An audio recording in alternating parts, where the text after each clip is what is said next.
From LinkedIn News, I'm Leah Smart, host of Everyday Better, an award-winning podcast dedicated to personal development. Join me every week for captivating stories and research to find more fulfillment in your work and personal life. Listen to Everyday Better on the LinkedIn Podcast Network, Apple Podcasts, or wherever you get your podcasts. From LinkedIn News, I'm Jessie Hempel, host of the Hello Monday podcast. Start your week with the Hello Monday podcast. We'll navigate career pivots. We'll learn where happiness fits in. Listen to Hello Monday with me, Jessie Hempel, on the LinkedIn Podcast Network or wherever you get your podcasts. Hello, my friends, and welcome to another exciting episode of Negotiate Anything. This show is produced by the American Negotiation Institute, and with over 5 million downloads and listeners in over 180 countries, listeners just like you have made this the #1 negotiation podcast in the world. Hi, my name is Kwame Christian, and I am the founder and CEO of the American Negotiation Institute. Here at ANI, we believe that the best things in life are on the other side of difficult conversations, and we are passionate about providing you with the best content that will help you to make your difficult conversations easier, both at work and at home. Lastly, I want to remind you that we offer consulting and conduct trainings, both virtually and in person, all around the world. Our focus is in 3 main areas. First, negotiation and conflict resolution. Second, leadership. And lastly, diversity, equity, and inclusion. Check the link in the description below to learn more about how we could work with you and your team. And now, without further ado, let's jump into the interview.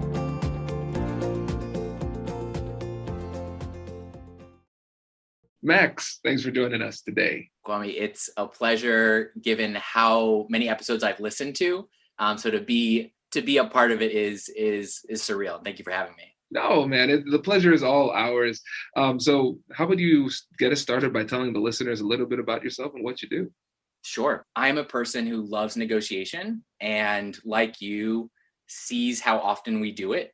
And given that we're all doing it all the time, believes we should be doing it better and more efficiently. My path to where I am now has been through the program on negotiation at Harvard Law. I went to the Fletcher School of Law and Diplomacy to study international negotiation, was lucky enough to TA several of the courses through the program on negotiation, which is fantastic. I was a senior trainer at Vantage Partners, and I recently spun out my own firm, Max Negotiating. Fantastic. So Max Negotiating. And with your new firm, what types of things are you focusing on? That's a great question.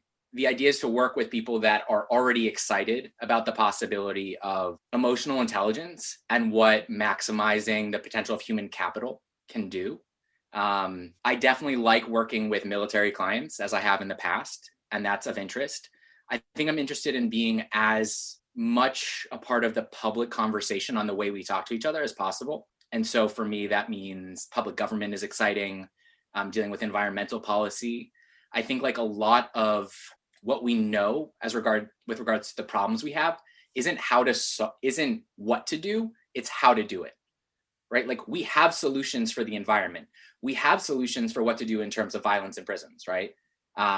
There's a guy, James Gilligan, that I love talking about that literally has gotten homicide and suicide rates down to nothing and talks about the difference between shame and pride cultures and guilt and innocence cultures, whatever. The point is we have answers. We don't know how to be effective. And from my perspective, that's what we both do, is try and help people with that. Absolutely. This is great. And so listeners, Max and I have had a few conversations now, and we are essentially, Max is my spirit animal here, you know? I'm flattered, and that's actually one of the icebreakers that's used in the negotiation workshop at Harvard Law, which I think is great to say, because I think when people think of negotiation and Harvard Law, they're like, oh man, that's white dudes in suits at a conference table. Okay, fair. And yes, there are things in the industry that need to change, which we'll talk about. And the reality of the Harvard Negotiation Project, or the program on negotiation, is what's your negotiation spirit animal? Creating intimate spaces where you can actually develop as a person, and drawing self-portraits of yourself as a negotiator, and then explaining them to other people as you start creating a space of growth. That's fantastic. That is really great. Surprising, right? Right. Absolutely. And one of the reasons I wanted to have you on the show, besides the fact that you are very incredibly knowledgeable on what it is that you do, is that you have unique insight on the negotiation industry. And we've had conversations about this. And so I know we're going with a scandalous title here of the episode of what needs to change in the negotiation industry. And we're starting to see a very slow shift. But again, it's slow. And so let's just open up with that simple question. In your opinion, what needs to change in the negotiation industry? In short, access. The trainings and tools and materials that are offered by many wonderful and brilliant consulting firms are wonderful. My understanding is that going back to the beginning, which for many of the program and negotiation people starts with Roger Fisher, the idea is that the more people that understand interest-based negotiation, the better for everybody. That whereas we think about strategy as something to dominate the other person, that's actually incorrect. That if the other person knows your strategy of trying to surface what you actually care about and to generate options that make you both better off, that is better for everyone. And I think that's really counterintuitive. So the idea, and again, something I can't be on your show and not just tell you how much I love ANI, but something that I like is if you believe in it, give away the tools, right? Like we need more, not less. And we need people like you and ideally, hopefully people like me as well to help translate in different contexts. But the idea of holding on to something and trying to sell it as a system, I understand like there are business realities, and the more people that know this, the better. And the reality is that people, when they receive the ladder of inference or 7 elements or any of the wonderful tools that many people use in some form, they need help applying them. Great, let's do that. And we need more people to come into the industry. I say access also, how do you get a job in negotiation? What does that look like, man? Like, how did you get into it? You did law, you did business school, you have tons of training. I mean, I'm also just like genuinely curious about your path to negotiation because it's always windy. Yeah, and it's really interesting, Max, because when I discovered negotiation in law school, I said, I don't know how, but I need to make this my thing. I don't know how to do it, but I will. And so I practiced for a while. I did some civil rights work. I started my own law firm. I did some negotiation work. I was a mediator for some time, did hundreds of mediations through the courts. And so I was trying to gather up enough like reputation points to earn my way to be able to do this. And then I realized that I'm trying to get these points, but who is keeping score? Who am I trying to prove this to? Because I was one of the things I was doing for business development for my firm, getting more business clients, was doing negotiation trainings. And I had to stop and ask myself this simple question. If everything in the world was free, what would I do with my time? And when I'm mentoring people, this is a question I ask them all the time. If everything in the world was free, what would I do? And I said, okay, well, I would do these negotiation trainings. By far, that's the most fun that I'm having with what I'm doing. And so I said, well, I'm going to do that now. And so that's when the American Negotiation Institute was born. And so to your point, how does one get into negotiation as a professional career? I didn't see the path. And so I had to make it myself. Yeah. Well, I think that's fantastic. Number one, what I hear when you talk about eliminating time and money and responsibility in terms of what you want to do is developing interests or helping people understand their interests. And when we talk about being a good negotiator, I think we think about smooth talking, power, bashing people's BATNAs and calling bluffs. No, I think a good definition of success for a negotiator is how well are you satisfying your interests? And guess what? It's really hard to satisfy your interests if you don't know what they are. So I love that. I mean, and also just thematically, when you talk to someone that's excited about negotiation, you'll start to speak the same language. Like, Kwame, we've never met in person. We've had a few calls, but like, I already can see you because you're a person that asks the question, right? The power's in the question, not in the answer. And what I think we do ideally is we don't say we know more than you. Let me help you. Though I think sometimes that's the consulting model. It's more like, I've had these humbling experiences and here are these tools that I still use every day. Just like Ruth Bader Ginsburg kept a pocket constitution. In the Harvard Negotiation Project or in other places, you keep the 7 elements with you. Like I still keep it in my wallet. And that's the idea, is that you're never done. and that there's this weird tension in trying to market it in the industry, which is to claim expertise, when in reality, we know that the way we speak is not necessarily reflective of our current ability, but should just be about our excitement of developing. Absolutely. No, that's a really great point. And again, back to what you said about access, you're spot on.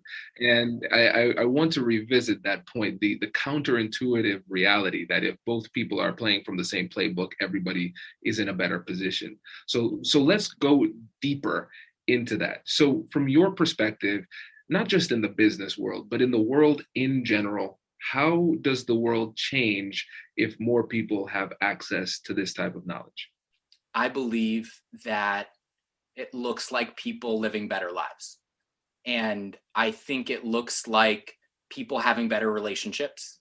I think it looks like teams creating better products together. I think it looks like realizing potential rather than wasting it. And that's what, at least for me, when I think about that ineffable something that makes me excited about negotiation, that I also hear in terms of, why would you start your own thing unless you loved it? It's crazy otherwise. But for me, it's that whole idea is that there's this potential hanging in the balance, and it could be discarded, or we could realize it. And negotiation is trying to help people realize that we can be better off when we work together. And insofar as you're not Henry David Thoreau and you do live in a society, we're all trying to negotiate how to make ourselves better off with other people. And obviously that's really difficult when it comes to a range of identity and culture. But generally speaking, I would love the foundation of a new American culture to be strong, ethical, and responsible negotiation.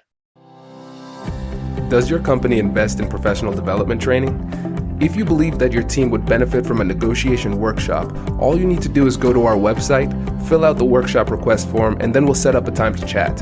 These workshops are completely customizable, and we've done them all around the country. Negotiation and conflict resolution skills are beneficial across all professions, but they're especially useful in procurement, purchasing, sales, sourcing, and contract management. Our calendar is filling up quickly, and we even have some workshops scheduled for next year. If you think you might want one, I'd suggest reaching out soon so you don't miss out. Check out the link in the description to learn more, and we will be right back after this.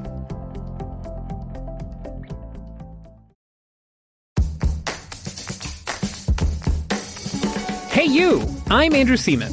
Do you want a new job? Or do you want to move forward in your career? Well, you should listen to my weekly show called Get Hired with Andrew Seaman. We talk about it all, and it's waiting for you, yes you, wherever you get your podcasts. Brace the rudders! Raise the sails! Raise the sails! Captain, an unidentified ship is approaching. Over. Roger. Wait, is that an enterprise sales solution? Reach sales professionals, not professional sailors. With LinkedIn ads, you can target the right people by industry, job title, and more. We'll even give you a $100 credit on your next campaign. Get started today at linkedin.com/marketer. Terms and conditions apply. Absolutely. Yeah. I heard one of my friends, actually, she's a contract trainer for us too, mediator, Veronica Cravener. She said that one of the things that she likes to do is try to make sure that she's playing her role in creating a more peaceful society, and essentially regardless of the way that you frame it, there's no doubting the fact that the more people that understand this approach, the better the world will be. And we can't always identify specifically how it's going to get better. We just know that it will. And I think we can bring that from the macro back to the micro and say, in conversations that I've had, I don't always know exactly where it's going to go. I don't exactly know what their interests are, but I know I have the skills to figure it out. I know what my interests are, and I figure out how we can work together to make things work as much as possible for both parties. And so even in that micro sense, we don't know exactly what things are going to look like. We just know that it will be better through this process. Exactly. I think it's a combination too of we are experts in the positivity about the assertion that it could be better, and we don't know what it will be. And we can't know because you have to have this regard for other people as thinking autonomous people, right? And I think that's powerful. and counterintuitive to approach a student, a teacher, a client, a family member to say, I have no idea what's important to you, but could you tell me? Yeah. It seems like you're giving up the control. And I think that's one of the things that makes people so scared about doing it this way. But at the same time, you have to realize that you are gaining more control through the acquisition of information. And as you get the control, you are wielding that control with benevolence in order to not only help yourself, but help them through the process as well. Yeah.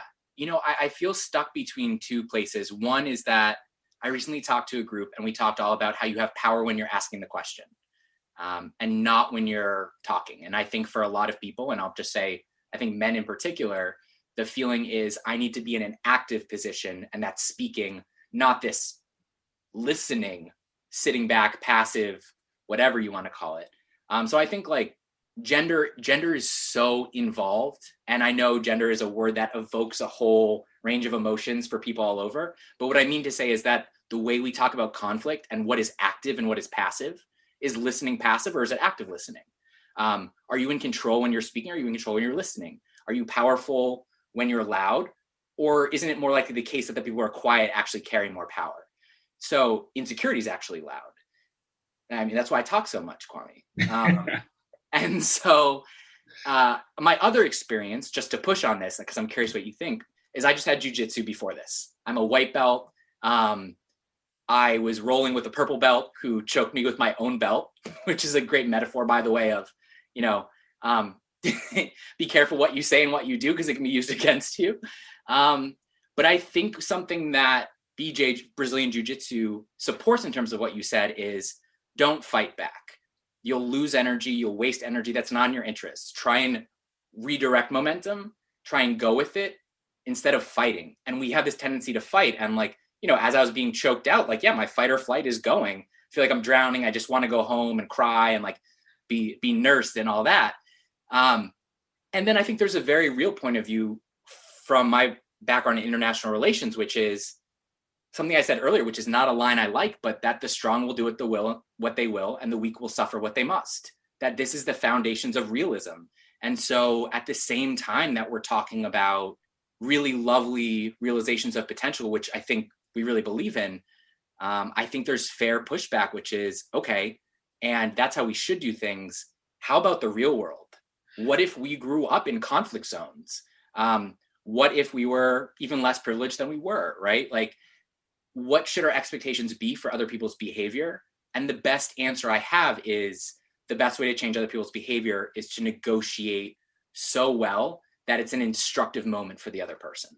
This is great. Yeah, it's a tool of mutual understanding, right? And when I know sometimes when I've taken some time just by myself, trying to stay quiet, and I try to do an introspective process, ask myself some questions, discover some things, I'm often surprised at what I can find. And then often on the other side of that is sitting back in awe of how I am the closest person to myself. And yet I knew so little about myself until I took the time to be quiet. And so recognizing now that we're living in a world with more distractions than ever, where we're busier than ever.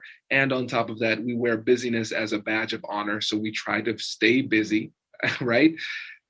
It's very unlikely that the other person is going to take the time necessary to go through that introspective process. And in many ways, you are leading them, like you said, in this process to help them get not only a better understanding of you, not only a better understanding of the situation, but also themselves through the process. Yes. I think that a strong negotiation counterpart in some ways mirrors a therapist. In the sense that what you're doing, or at least in a certain school of therapy related to unconditional positive regard, is what you're doing is you're just reflecting what the other person is doing. Maybe they're yelling at you and you say something like, hey, I don't know if you know this, but you're yelling right now. And believing that they will rise to the occasion to be their best selves. I think this is the reason that talking about fairness in negotiation is so powerful. No one wants to be the person who is administering unfair treatment. So when you use fairness or criteria as a sword and a shield, it's pretty effective. And And I think that it's also, I'm sure you get these questions a lot of like, okay, well, there's this really toxic person, or this person's crazy, or I have no power. And then I think that's a thoughtful conversation of, how much are you contributing to that narrative? And how much of that is the case, but also what do you want to do about it? I totally agree with you. There's something more. When we say negotiation, we're talking about something more. We're talking about healthy conversations about power, self-worth, and how to navigate, existing inequality. Absolutely. Yeah. And one of the things that I've recognized over the years is that one of the challenges people have is that they look at negotiation as a tool, and it is a tool, but I find it more helpful to look at negotiation as a life philosophy. And so every single interaction, I'm filtering through this philosophy of negotiation. And then when you do that, you recognize, okay, there are inequities, there are power dynamics at play. There are unique interests for me and the person I'm talking to, and other people who aren't even in this conversation, but can play a role in implementation or sinking the deal. And so, again, it speaks to the value of not just access, but also increased awareness overall of when you have the opportunity to negotiate. Yeah. And I think something that's interesting and something that I enjoy of the many things about us talking is that look at two people who from some perspectives could be labeled competitors. I don't think I'm at that level, Kwame, but the idea is look at this, we do the same thing, or even talking about how our products in some ways aren't differentiated, but we're saying that that's good news. And so what we're doing to satisfy both our interests is to talk together on a show, and that's good for both of us, right? So this is the idea of life philosophy. I'm a little martial arts oriented and playing around with thinking about negotiation as a practice, much like meditation. And I like what you're saying in terms of the busyness of society, which is that it's really hard to negotiate in the way we're saying when you live in the society we do, when you don't have the timeline or the sense of time that you feel like you need to see another person, or also if you've been raised in a society where you don't feel listened to, right? Like my favorite line from this, it's like a crisis negotiator handbook, is that we don't talk hostage takers out, we listen them out. And you might find that some people have never been listened to in this way before. So you can think about it being a mitzvah or a good deed to just listen to someone. And guess what? It strikes me as really good news that also means that you will probably get more out of it, but that can't be the reason that you do it. Absolutely. It makes so much sense. And I think this is a good opportunity to circle back to the core question, like the focusing question of this episode.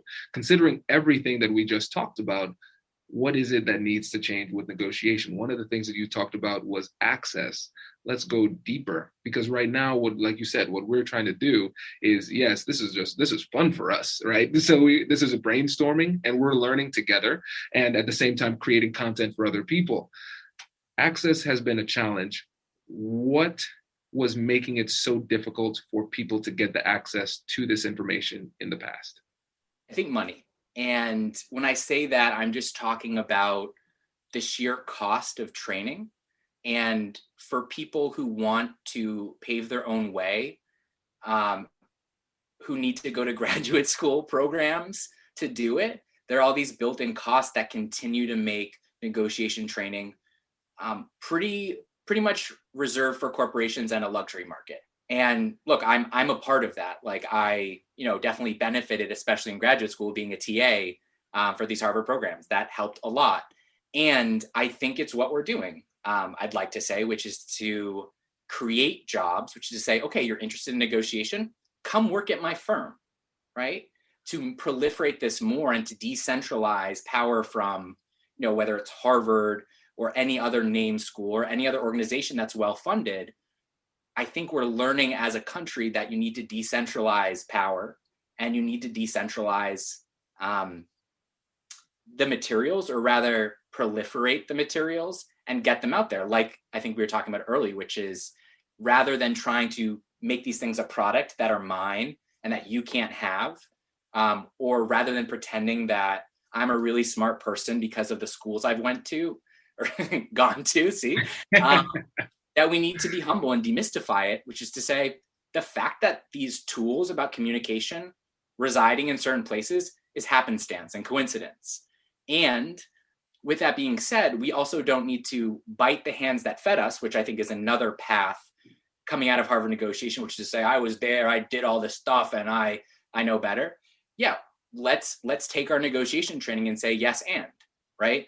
Yes, this stuff has come out of Harvard and a lot of the foundational stuff.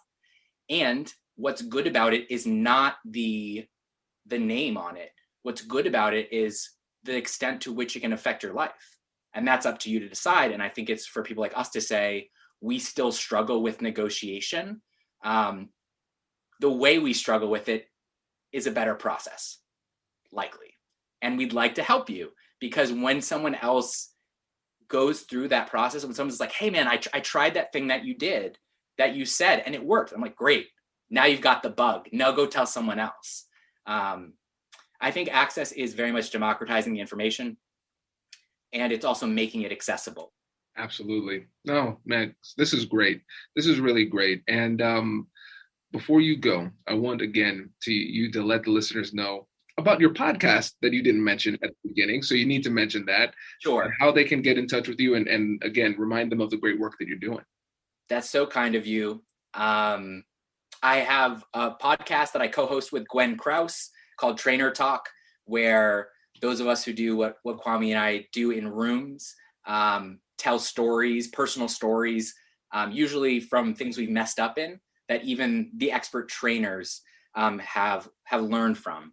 So Trainer Talk is a space for negotiation trainers to talk shop. Kwame will have to have you on whenever you have the time and inclination. I have maxnegotiating.com, and I'm Maxwell at Max Negotiating. And I'm genuinely happy to either serve your negotiation needs or direct you to someone who can do it better. Something surprising in negotiation studies, or whatever we want to call it, is that a difference of preferences is actually value generating. That there is good news when we don't like the same thing, because that means we can figure out an arrangement between us or amongst us that's higher value for everyone. We always tell a story, the orange story. You might tell it, you may have heard it, right? Someone wants the fruit, someone wants the peel, but the parent doesn't know that, so they cut it in half and waste half the value, right? The idea here is that when we do think differently, when we do want different things, that's actually an opportunity for a better solution. So I think whether it's team culture, organizational culture, or national culture, the idea of opening up access, far from a rallying cry for communism, is good news for better outcomes, because we're more informed and we make better decisions and can just do more when we have people, when the table's longer, right? And I think people like us that do this are the first to say, come and take a seat. And I would definitely say, for those people who are interested in joining this community, find people that are inviting you, because I think that's a really good sign that it's a table that you could learn at. That's great. Max, thank you again for sharing your wisdom. And we're looking forward to the next time having you on, my friend. Thank you so much, Kwame. Congratulations! You've just joined an elite club. By listening to a full episode, you're now officially on the Negotiate Anything team. So welcome aboard. What most team members do is they subscribe to the podcast, because that allows them to automatically get the latest episodes of the show. The best things in life lie on the other side of difficult conversations. Keep learning, keep practicing, and keep getting better. Your relationships will improve, your career will soar, and you'll have the confidence you need to get the most out of these crucial conversations. Again, thank you for joining the team. We're excited to have you, and I will see you in the next episode. I'll catch you later.